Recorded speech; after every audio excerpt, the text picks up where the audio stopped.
For anyone who does not know, the simplest ideas and theories are the most powerful and important. They become very complex and meaningful when theory becomes a practical and original plan of action. That is what I am presenting in my report on the future of New York City, a simple idea with tremendous value.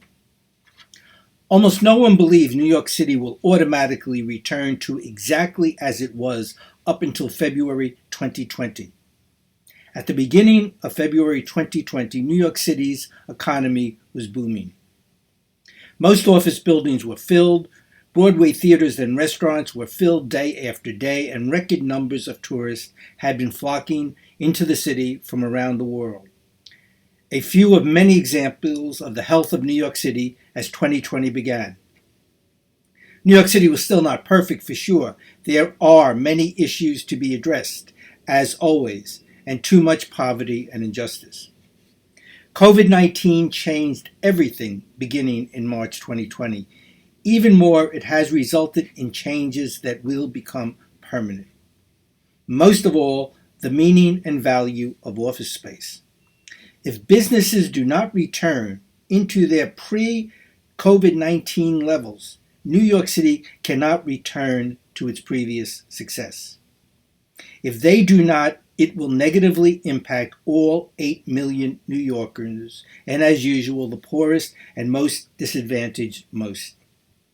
As of right now, there is much more hope than any real and innovative plans to bring New York City back fully.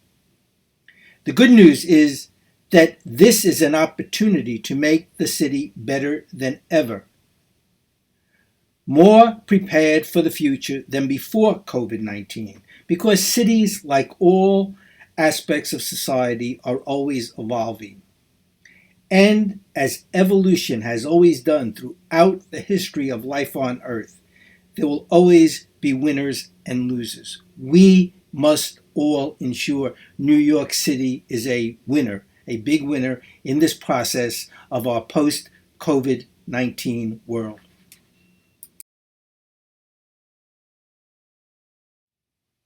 This radical, revolutionary, and very simple proposal, which I begin to detail in part 1 of my report, is based on the concept of imagining New York City as small, distinct areas, sectors I call corridors, potentially hundreds collectively throughout the 5 boroughs that will connect together like a fabulous giant puzzle, coming together as one network of opportunity and possibility.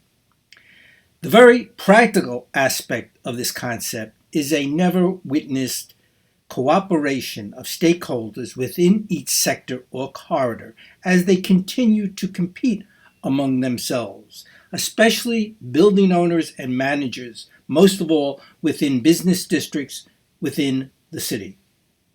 The lower Broadway corridor only contains 17 buildings, 13 office buildings, 2 residential towers, and 2 very notable public buildings, and an historic small park, and a very famous icon. It is the small but meaningful size of this corridor, 1/2 mile long, that opens up possibilities in ways not possible by viewing it simply as an undifferentiated part of Lower Manhattan or New York City. This concept, applied citywide, beginning in 2020 and developing fully over the next 5 years, will change and enhance New York City forever and overcome the challenges of COVID-19. In part 2, and probably also part 3 in the coming weeks, I will detail the meaning and value of these many corridors by fully exploring the lower Broadway corridor.